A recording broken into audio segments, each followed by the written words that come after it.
Welcome to the Voices of the Past live stream event.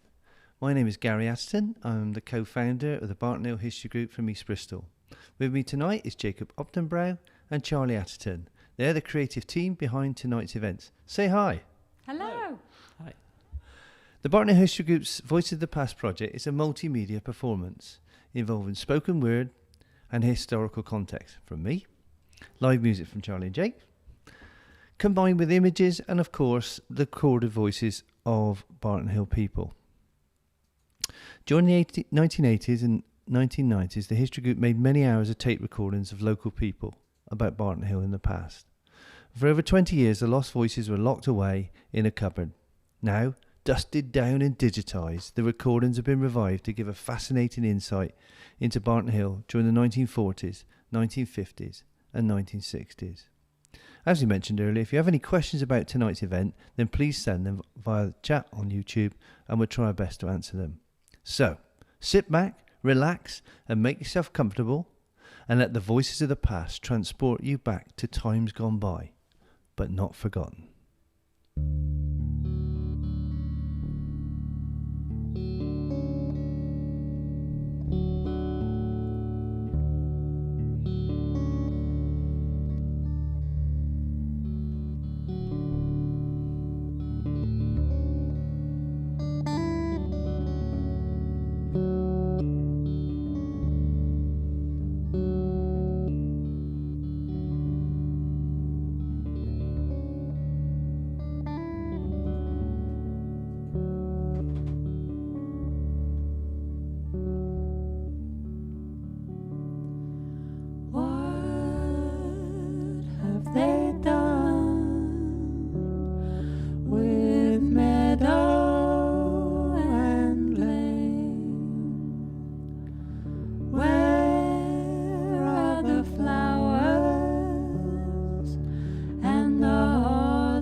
Telling it how it was. Telling it how it was. Telling it how it was. Recalling old Barton Hill. Among the characters of Barton Hill. The night watchman would be there. We had the birds. The lady that owned the cake shop. Now Skinners, Littles, Bastons, Simses. The Cogginses and the Brookses and another. Then we had Orchard the chemist. And then there was Mr. Willis. A man had a courtyard. His name was Will Fudge. Old man Atterton was a plater. Then we had a lady called Mrs. Cox, commonly known as Ginny Cox. These introductory voices celebrate the people and characters of Barton Hill, the real people of Barton Hill.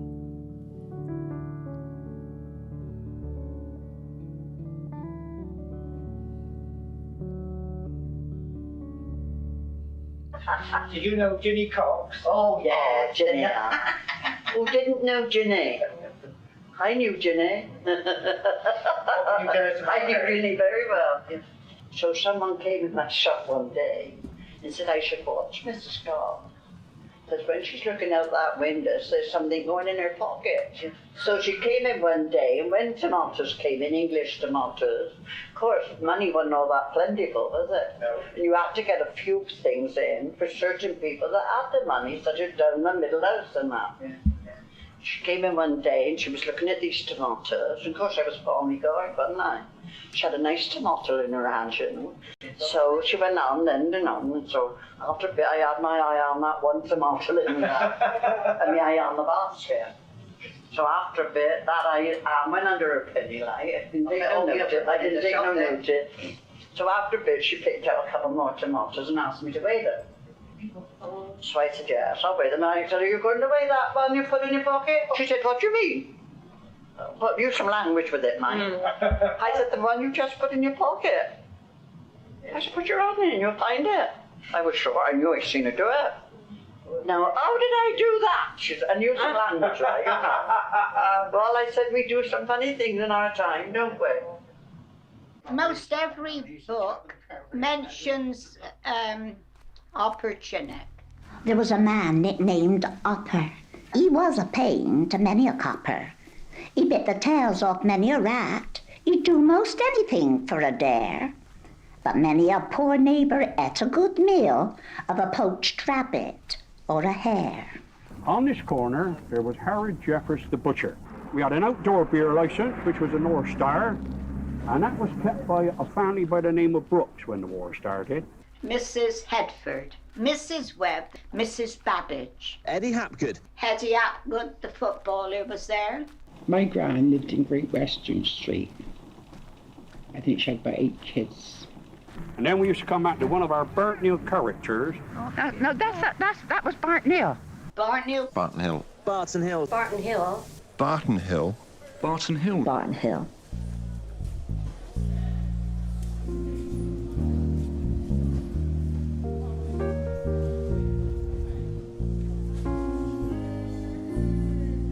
Remarkably, back in 1950, there were 16,286 people living on Barton Hill. It really was a small town, almost completely isolated geographically from the rest of the city. As so few roads connected Barton Hill, the feeder canal to the south, the railway to the west, the Newtown chemical works to the east surrounded the area. Street upon street packed with tiny terrace houses. There were many schools, places of worship and factories, all crammed into such a relatively small space. Everybody knew everybody.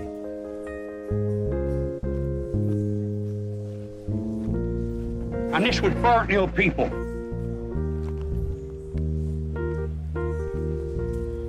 We had the birds. He got young George Bird. He got buried in the chair up the road when they played the drums on the shelters. He got buried in the chair, young George Bird. Alice Dentford. Alice Dentford. Yeah. I think Betty Johnson's still alive somewhere. There's lots of people alive, you know, still from here. Oh, he said, your name's Billy L, is that? I said, yes, sir. And then there was Jill Bird, his sister. And then there was the Skinners lived next door. That was a funny crowd of people that was. Just run about naked, the kids and all that. That's on it. And, they didn't call them that in their days. They called them pudding back streets. Pudding? Pudding back street. One cul-de-sacs, it was pudding back street. Pudding back street. One at the top, the Beaufort Arms. Daniel's the middle and Webb's the bottom. We used to call it top house, middle house, bottom house. You would sit on a bench, a ready-made bench seat of a plank supported with 2 barrels, and the night watchman would be there. And of course, if it was a long job, there was the makeshift hut, and there was a lovely big coke brazier burning all evening, all through the night. We would say, "Oh, please, sir, have you any stories to tell us?" And then when you were 9, you were allowed to go out selling hot cross buns. We used to have our little songs, and we used to go away up Thomas Street, all singing, go buy our hot cross buns, knocking on the door, make about 3 Oh, we were millionaires. See if there's anything else I can tell you. Telling it how it was. Telling it how it was. Telling it how it was. Telling it how it was.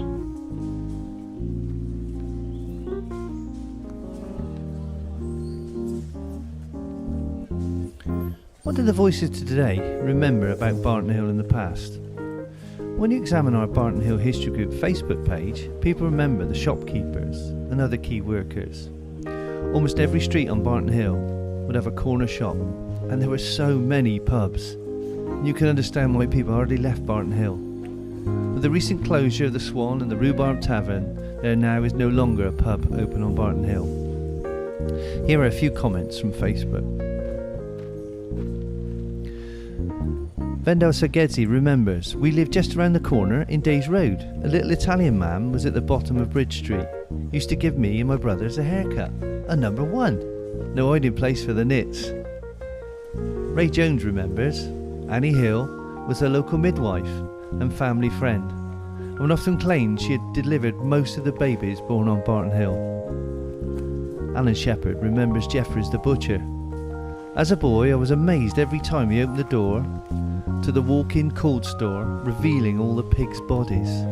Sometimes he'd hoist a large leg onto his shoulder and carry it in and put it down on the big wooden block.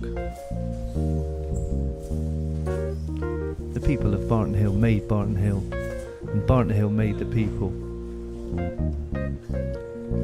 Robin Finn, on our Facebook page, used this well-known phrase: "You can take the kids out of Barton Hill, but you can't take Barton Hill out of the kids."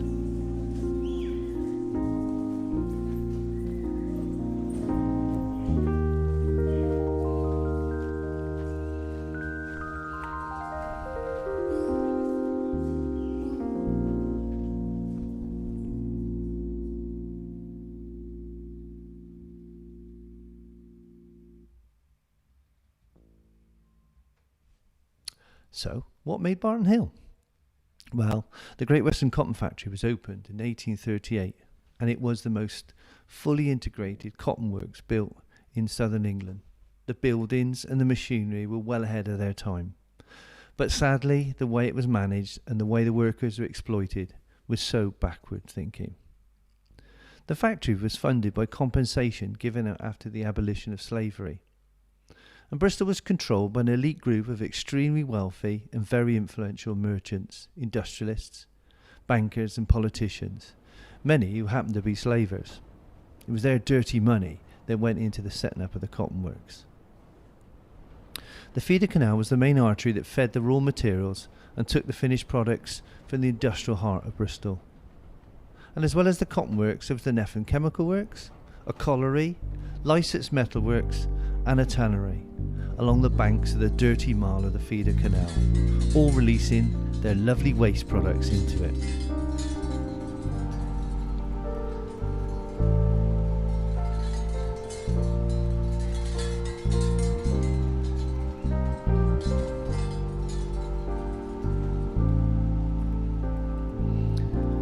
However, it was the cotton works that stood out both physically and economically. It was the lifeblood of Barton Hill. For over 100 years, Barton Hill was dominated by this cotton factory, employing up to 2,000 workers, many of them women and young girls. And the voices you will hear highlight the very difficult working conditions that many Barton Hill cotton workers had to cope with. William Saniger, in 1954, in his book Leaves from a Barton Hill Notebook, wrote this: "One day in 1838, that great bulk stood complete, and its wooden jaws gaped wide. From the high turret, an iron voice called far and loud over the fields. And in the grey morning light, from the rookeries beyond Lawford's gate, from the courts and alleys of the Dings, came crowds of strange men and women, hurrying across the stream, over the hill, and through the green lanes by Duffet's house, to be gulped, unresisting, into the ravening belly of the giant cotton factory waiting just below the garden gate."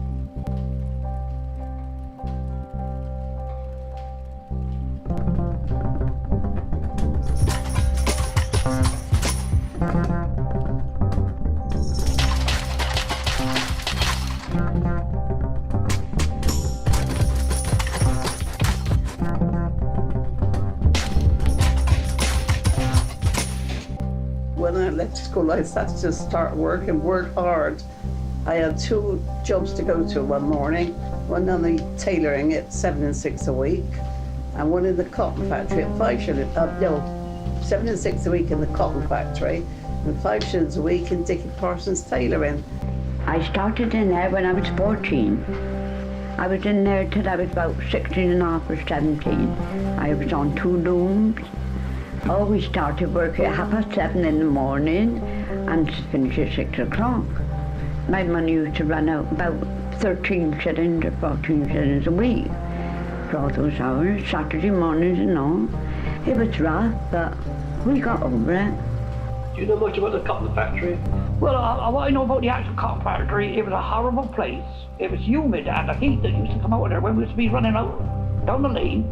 And I said, my dad, I said, we're parked from 8 to 10, We're at half-time in a cotton factory. Sanderker's personification of relating the inanimate cotton factory building to a living monster is striking. The loud voice called the workers into the wide open mouth of the factory gates and then into the ravening belly where they were trapped into low pay, long hours and a life of poverty. His words fit perfectly with the voices of the cotton workers.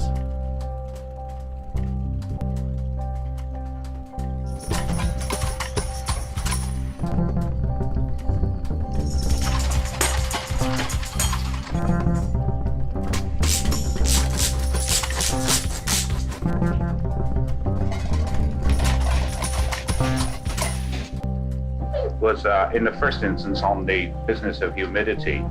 My mother recalls an instant when apparently they used to work right through the day with just a short break during the middle of the day to eat. And my mother used to take in this dinner for my Aunt Anna in a basin covered by a cloth. And because of the humidity, the steel flooring apparently used to run quite a lot with water. And my poor mother slipped. Down went the basin, and poor Aunt Hannah had no dinner that day. Yeah. When it was definitely in there.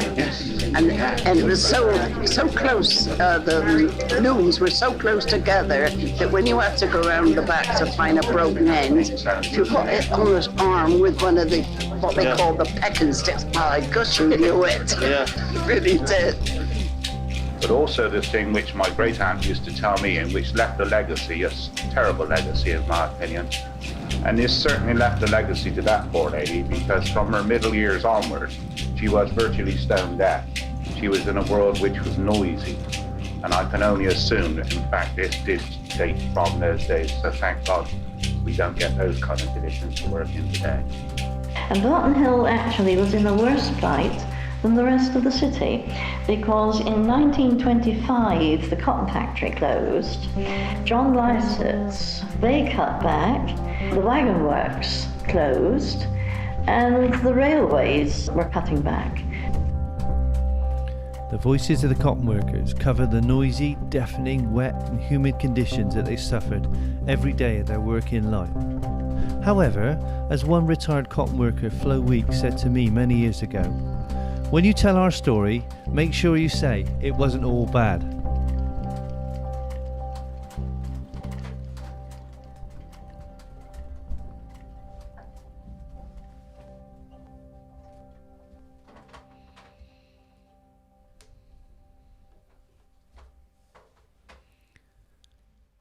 After the opening of the Great Western Cotton Factory in 1838, Barton Hill evolved into a compact, densely populated area with distinct sub-districts.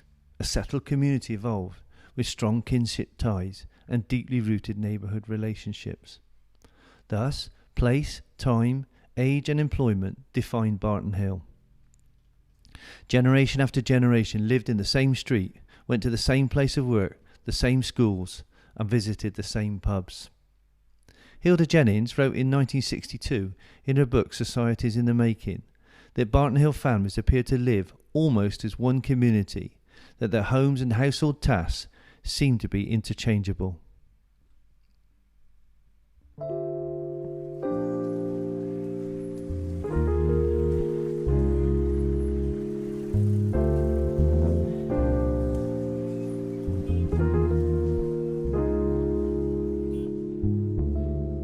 Well, on a Saturday night, they get down there and they get drunk. Now Skinners, Littles, Bastons, Simses, they all used to get together and get down there, have a skinful of beer, and then on the night they'd be down there again. That was your night, that was your Saturday night. Saturday nights, we used to get the old tin bath. We all had to go in that one bath. That was your night, that was your Saturday night to watch them come back. They went back very long before they'd come down to the end of the street, they'd have a damn good fight, you know. They put golf fight, and they always finish up having a fight. It put many a family to ruin in those days. Drink was a really curse. You know, and it was really great to But the next morning, although they'd been fighting over the night, the next morning, they'd be walking down to that swan again as though nothing had happened. That was Barton Hill. Because the kids, their parents would go out and have a drink, as I said, and the little kids just sit facing our house on the outdoor beer license, and the wooden thing was there, where they did let the barrels go. And they used to sit there, and it was lovely to listen to those three kids, the Cogginses and the Brookses and another, and to hear them sing. Ray Charles's song came out there, and it was lovely to hear those three kids. They'd sit out there and they'd sing all the songs, and Ray Charles, to hear they kids sing that, it was lovely. I enjoyed our young life and all that. And they were good. They kids, they were very, very poor, but they were good kids, you know what I mean? I don't think they'd throw a brick in your window. I think, years ago, nobody had very much. What they had, they shared, When you consider Barton Hill is Barton Hill, it was a perishing good area to live in. It was a good area to learn your trade unionism and your socialism. It was a good area to learn your community spirit. And I'm always glad that I got brought up on Barton Hill. Rose tints and not so subtle hints that were hinged on what we were back then. But darling, tell me this is not the end. No, tell me this is not the end, darling.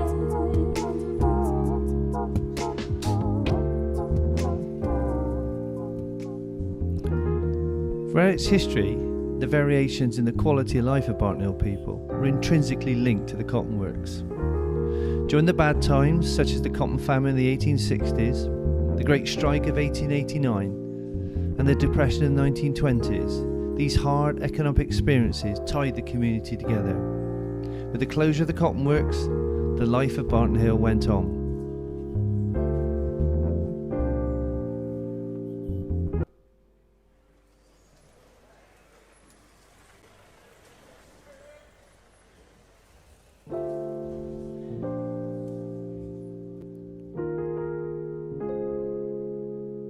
There was two congregational chapels on Barton Hill, Russettown and Bridge Street. The one I attended was Factory Street Mission. It was a very homely place. And it was a wonderful building inside, and I think it was very unique. It was really a friendly atmosphere. All the houses, the doors opened on the pavement. When Father went to work at 6 o'clock in the morning, the front door opened, and he never shut again till you went to bed at night about 12 o'clock. Hot summer nights like this, you would see families with the chairs out on the pavement having their supper, coming over here for a pint of cider in a jug or a pint of old and mild, and it was old and mild. Oh, I don't know, guess about 8 houses, but you can't imagine 8 houses being in that little space. 4 children slept in an upturned kitchen table. If you didn't have the room, that's how they slept. 3 that side, 3 that, one at the top, one at the bottom. We call it the square, but they call it the triangle. Because it was actually a triangle. Yes, but kids all used to call it the square, like. There were 3 shops there. The one that people at Barton Hill will remember was the cat's meat shop. But you mean the whole shop? All it did was sell meat for cats? Cat's meat shop? Yes, nothing else? No, nothing else. Cat's meat shop. Everybody went to the cat's meat shop. I mean, it'll always be home to me. I was born in Phoenix Street, in a little court there. We just had one little room and one little bedroom. And I was born there and my brother. When our houses had to come down, we broke all our hearts. If he's got any tears, prepare to shed them now. At the end of the day, at the end of the day, I'm where I belong.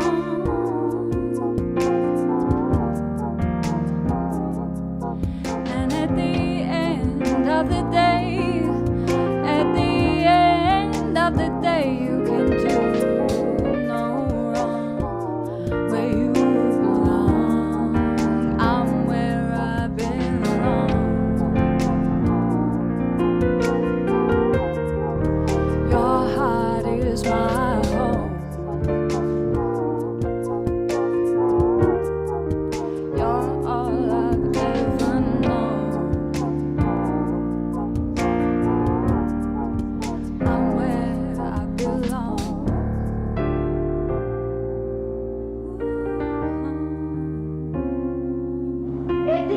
Any tears? Prepare to shed them now.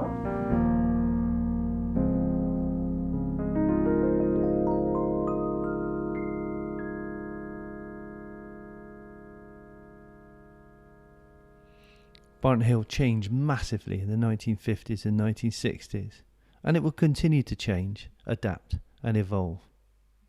The final voices in a poem by John Feltham called Members of Barton Hill summarise the unique people in place. The key shops, the shopkeepers and the major streets have become etched in the memory of the people of Barton Hill over time.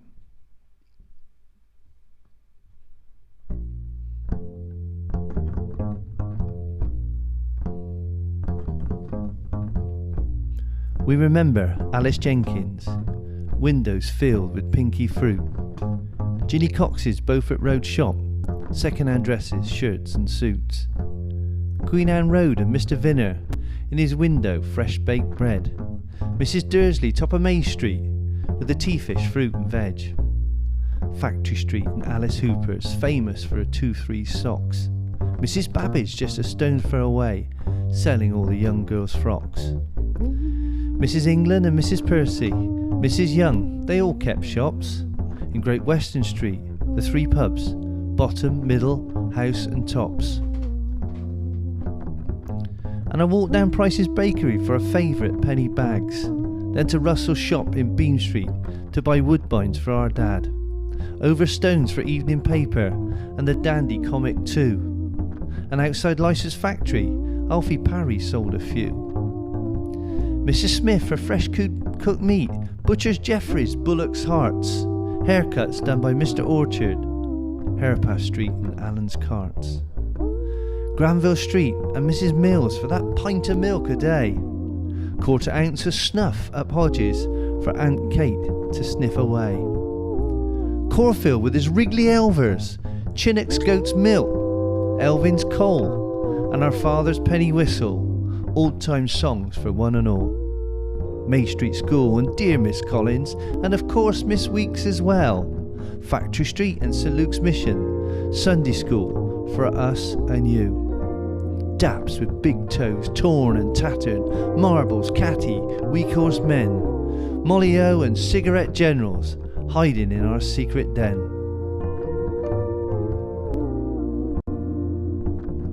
Barton Hill. Barton Hill. Barton Hill. Barton Hill people always went down Coulter Street.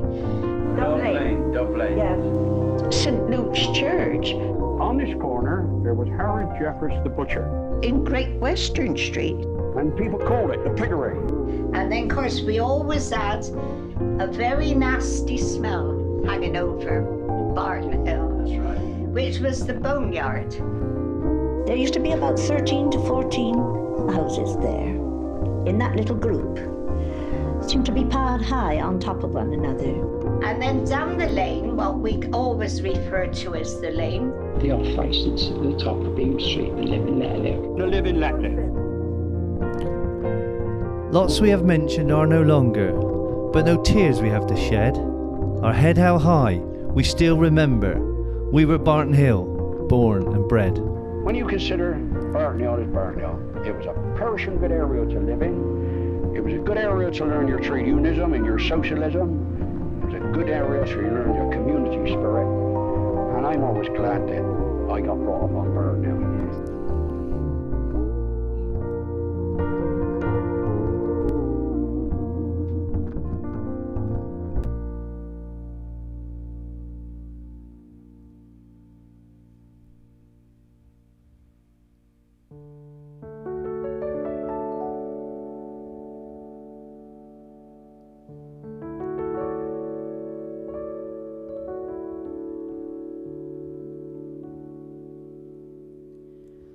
What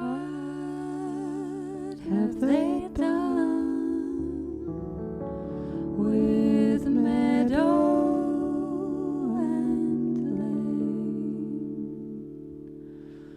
Where are the flowers and the hawthorn snow? Acres of brick in pitiless rain.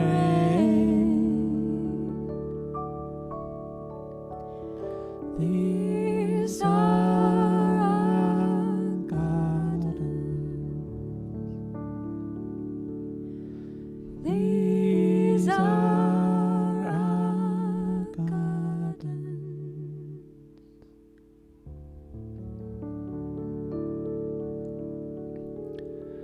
Those were the voices of the past. Thank you very much, everybody. Some acknowledgement and thanks. The words sung at the beginning and the end by Charlie and Jake were a wonderful rendition, thank you very much, of William Sandwicker's poem from 1954. The Voice of the Past event is dedicated to my granddad, William Atterton of Holmes Street, Barton Hill. He inspired me to help set up the History Group and continue with the clear ethos of collecting, communicating and sharing the memories of Barton Hill people. Thanks to our History Group members, but particularly our long-serving and hard-working History Group committee of Andy Jones, Dave Cheesley, Pauline Luscombe and Viv Coles, and all those who have gone before. Thanks to the National Heritage Lottery funding, which also has allowed the Voices of the Past project to take place.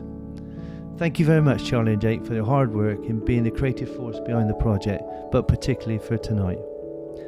And finally, thank you to all the lost voices of the past. So please leave your questions in the chat on YouTube and we'll answer them after a short break. 10 minutes time. See you then. Well done, guys. That was fantastic. Thank you very much. Thank you. Thank you. See you in a few minutes. See you in a few minutes. Let's get a beer.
Hi.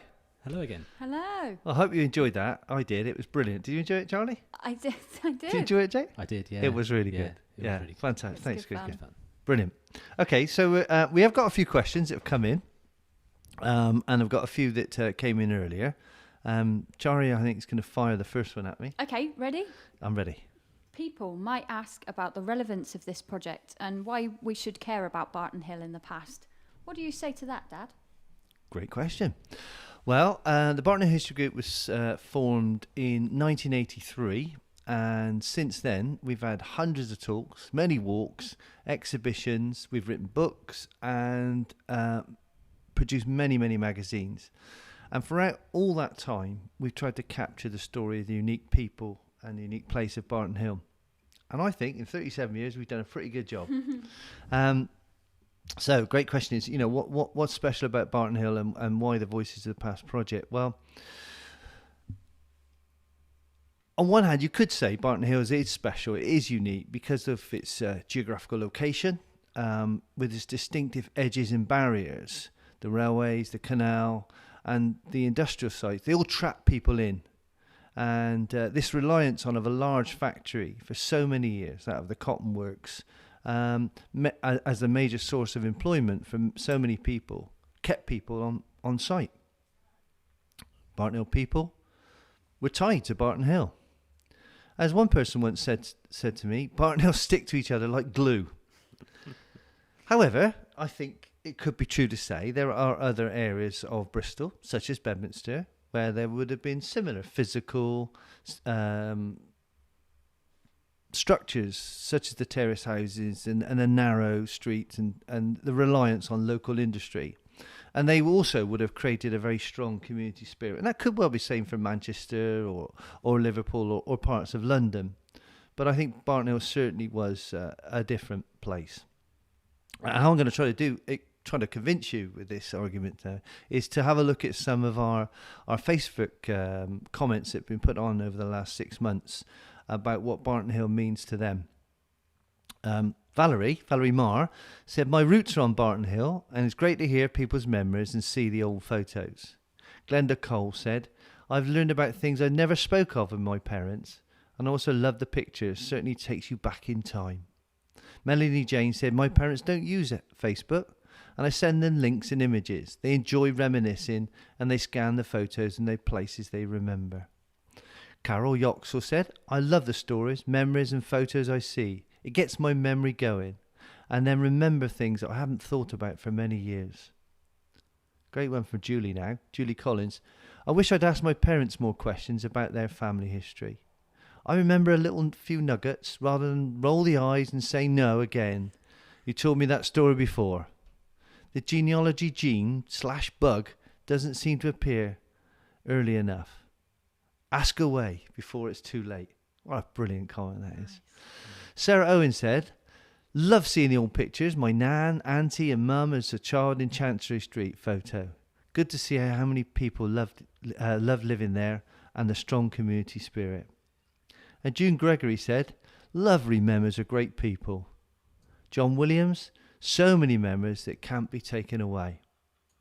We can't return to the past, but memory sharing can bring so much pleasure and enjoyment. And as Jackie Naismith wrote, here we go. I always say I'm proud of being a Barton Hill girl. How's that? Nice, really nice. The Facebook page has been really an amazing kind of thing for the history group, really, hasn't it? I can't believe it, really. I mean, I wasn't a Facebook user at all before lockdown. As a school teacher for many years, I never felt obliged to use any of the facilities like social Facebook, media, social media facilities. I never felt it was right to do. So, but since I've retired and lockdown, it's meant I've just put a little bit of time into Facebook over the last 6 months, and every day I try to put up a picture. I try to put up a street index and so forth, and the response from Barton Hill people have just been amazing. So keep those memories coming, please. Brilliant. Okay, so what's next? That was another question. Where do we go now? Yeah, that's a great question as well. But, we had so much planned for this year. So many events were sort of penciled in, really. And with COVID-19, we just had to call a halt to it, had to cancel things. And, hopefully when things settle down, we can really get things organised for a massive event next year. Wembley Stadium, maybe? I think so, yeah. Perhaps Ashton Gate, even better. And then we'll present this project live again. We're currently working on a new element to the project called Voices of the Slum Dwellers. Yeah, tell me a bit more about that. Okay. The aim is to try to capture the redevelopment of Barton Hill in the 1950s and 1960s. Try to capture the memories of the people that lived there at the time. The development plan, which I mentioned earlier very briefly, in 1950, the first ideas were put forward, was for the demolition of Barton Hill in many respects. Barton Hill was sort of, if you can sort of link it to a guinea pig, it was put, it was going to be the sort of textbook place to do. And the original plan was just for relatively small high-rise flats, 5-6 stories high. And I don't know what happened, but it ended up being 15-story blocks. But the idea was to redevelop the site because of the age of the buildings, because of some war damage. But in many respects, it was because there was a plan. And whatever happened, the corporation were going to do it. So it's to knock everything down and start again. Of course, what happened then, the community was ripped apart, destroyed and spread out all over the city. The community had been together for well over 100 years. Hilda Jennings, who was the warden at the university settlement in the 1950s and 1960s, wrote this book called Societies in the Making. And what she did in this book is she actually recorded not really memories, but the initial responses of people, how they felt, what was going to happen to them. And she did that before the plans came about, after the plans were implemented, people started to move away, during the changes, and then afterwards. And it is just a brilliant book. It is just full of the memories of Barton Hill people. And in that book is one quote that stands out. And that's why we've got this sort of controversial phrase, really. And it was this: we're not a slum, we're respectable, and so is Barton Hill. The council plans and the comments give us the historical context for this change. But what we really want is the memories of everybody out there. Of course, probably most people, most of the adults, most of the married people around in the 50s and 60s, sadly, many of them are not with us anymore. So it's the next generation down. It's the people in their 60s and 70s and 80s who we need to record, and we need to do it now. So it's really important that you listen to me, everybody out there, and you get something on paper, you get something on your phones, or even cassettes. Yeah. We can take cassettes. Anything at all that will create the perspective of what happened to you and your family during that time. And we've already got some great stuff that have come in. So, for example, Ray Jones kindly sent his memories of childhood on Barton Hill during the 1960s, and this is the example. Listen to everybody, it is brilliant. Listen to the example, the sort of thing we want. So thank you, Ray. Bonfire night, November the 5th, was a big occasion on Barton Hill. Weeks before, us kids would make up their guys and go out penny for their guying to get some money for fireworks. There were some really huge bonfires built. As the houses were demolished, this provided plenty of wood to collect for the fires. I used to go quite often to the bonfire in Weston Street, and that was always good, even if you did have to dodge the squibs as they jumped around your feet. The bonfire site was next to the railway line, where 2 houses had been destroyed, I think, by World War II bombing. But the biggest bonfires were on the sites of the recently demolished houses up by Hayward's Road, I think. And the rival gangs would try and burn each other's bonfires down before the big night. And some kids would even sleep out all night to guard their bonfires. But my God, they were some big blazes there. I grew up in Barton Hill in the 1950s and 60s and saw the houses being knocked down in the dereliction as street after street was demolished. But it provided us with our playground. We would wander around what we called the bomb sites, sometimes go into the empty houses and have a look around and see what we could find, or make dens in the old air raid shelters that had survived the first wave of the demolitions. But it was a sad time as well, because as the houses were knocked down, your friends moved away as the streets were cleared. The new high-rise flats, as they were built, also turned out to be a new playground for us. What we'd do is we'd try and sneak in past the caretaker, jump in the lift and go up to the top floor and admire the view. It was quite an adventure going up in the lift and to see what was going on all around. The main thing though was to avoid the caretaker, or else you'd be in trouble. Funny times when I look back on it, and much of the destruction, I suppose, looking back, was unnecessary. How good is that? That's brilliant. Thanks again, Ray. Brilliant. That's what we want. It's not much, is it? No. 2 minutes, probably. Yeah. Yeah. And we can do something with that. We can capture that, and we can turn it into whatever we want to. So keep them coming in. Before we get on the questions, what about you two? Tell us a little bit about what you're up to, you two. That was actually one of the other questions. Can you tell us a bit more about the music? So yes, we can. Yeah. Far away. Shall I? Yeah, you can. So the music behind this whole project has evolved a lot in the last couple of years that we've been working on it all.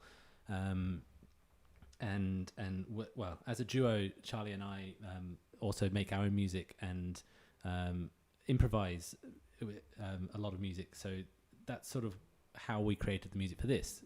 Certainly initially was just listening to these wonderful stories, listening to the funny stories and the sad stories and the moving accounts of what was going on, and just responding to the emotion and responding to the stories in a musical way, and using the setup that we've got here, which is obviously quite a lot going on, to create some loops and sort of describe the feelings that they are talking about. And then that just developed and became more solidified, and we worked on a lot of different pieces to sort of to do all of that. And kind of try to, particularly in this show, convey different emotions in different places through the music. And the one I'm most proud of, I think, is the Cotton Factory. With the my sounds. All that kind of stuff to really, and then we've got people's actual memories of how deafening it was in there and things like that. And we're, I'm chucking tin cans all over the place to go along with it. Our best rendition of the inside of a cotton factory from the studio in Bedminster. But I think as well, as well as making all the music, Jake's also listened to, we all have listened to these sort of 30 hours of tapes and got it down into the best stories and the best emotions, or the best lists of streets, things like that, just to really like to do a lot of quick fire kind of this street, this shop, the cat's meat shop, the newsagent, the live and let live, things like that. And it's been a lot of story weaving through people's, so Ray's story there, his 2-minute story for our next show will probably be broken down into different sections and kind of interspersed between other people's stories, between your stories, if you send them in. Send them into the email address that's just at the bottom of the screen over here, and then we'd love to start collecting them, as Garry was saying, to turn them into the next project. Because that's what we need really, is more audio, clips, more memories, because there's something really special about hearing somebody tell their own story in their own voice, isn't there? Yeah. Excellent. So there's a few other questions that have come through on the chat. So would you like to answer one of them? Yeah. Okay. So this one came in from David Sage, and he says, you mentioned the population of Barton Hill was about 16,000. As a Newtown boy, do you happen to know how many lived there, more or less next door to Barton Hill, as I'd call it, and he's spelt it, Barton Hill? Great question, Dave. The answer is no.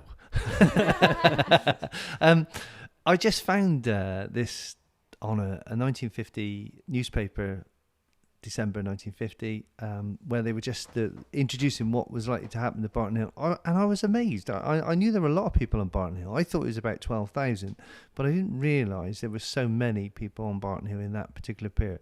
But Dave, I will get back to you. I will do my best to search how many people lived in Newtown. Dave has a great story. Dave is a great storyteller, but he lived in the area just up the road, or just down the road from Barton Hill. And unlike Barton Hill, where some of the streets were kept, not many, but some of the streets were kept, Newtown completely wiped off the map. Wow. So that probably make it into the next iteration of the Voices of the Past, Voices of the Slum Dwellers, won't it? Yeah, the stories of what happened there. And there's another question as well from Arthur, who says, my question number one is there a place on the interweb, on the internet, I think he means, where the other stuff you've done is kept for viewing/listening? And I guess the answer is sort of not yet. You've been posting a lot of things onto Facebook, and we've been posting little snippets from previous things that we've done as the project sort of evolved and was created to there as well. And I'm sure we'll do a bit more of that as well in the coming months, now that this performance of the project has now happened. What I would say is that this live stream is going to be online on our YouTube channel forever. Yes. So if you have friends who you think will be interested, as Dad was saying as well, even if they're not people from Barton Hill, this is such a universal, we're dealing with quite universal themes of community and local history and oral history. So if you have people that you think would be interested, then this live stream will exist forever. So send them our way. Yeah. Can I mention the fact that we're going global? Yeah. You won't believe this, everybody, but we had a message from Oklahoma. Can we listen in? Can we take hold of your stories? We'd like to pass them on to the people of America. How good is that, everybody? From local history to global history. Yeah. Very good. So hello, Oklahoma. Yeah. Hello. Okay. Yeah. I think there was one more question. Oh, yes. Yeah. Harry says, have you got any more information about the cat's meat shop? And did it really only sell cat's meat? I think you guys could definitely compose some meowsic to that. The cat's meat shop is one of those shops that is like, is it an urban myth? I don't know. But people have talked about this cat's meat shop on the so-called triangle, top of Ducey Road, on Barton Hill Road. People have said there were like 20,000 houses on that triangle. And one of the things that were there was this cat's meat shop. And everybody from the older generation have passed down this story that it was a cat's meat shop. I am sure it was just for the cats. So don't think that Barton Hill people either ate cats or ate cat's meat. I'm sure it was just supplying the cat population. Remember, everybody, there was a lot of, we mentioned earlier, Jeffrey's the butcher, but there were slaughterhouses on Barton Hill, and I guess there were residue meat products that had to be used up, and people bought the bits and pieces and sold them on to the cat's meat shop. Yeah. So sorry, Harry, that I have no more information about that really. There is one little bit that I might be able it might have been mentioned in the tapes. I can't remember what's in and what's out actually anymore because so many different versions. But there's another comment in one of the tapes where they say that the meat flies around by the cat's meat shop were absolutely massive and they had real problems with the flies there. So size of rats. Yeah, probably. All right. Excellent. So all questions done? On that lovely note. Yeah. Yeah. What a way to end. Well, let's pull all this together, shall we? Yeah. And say thanks for listening, guys. Thanks for watching. It's been brilliant. We've really enjoyed it. We look forward to doing it again. Don't know when, don't know where, but so I'm about to break into a song there. But brilliant. We've had a great time. All the best. See you soon. Yeah. Good night. Thanks very much. Good night. Bye. Bye-bye.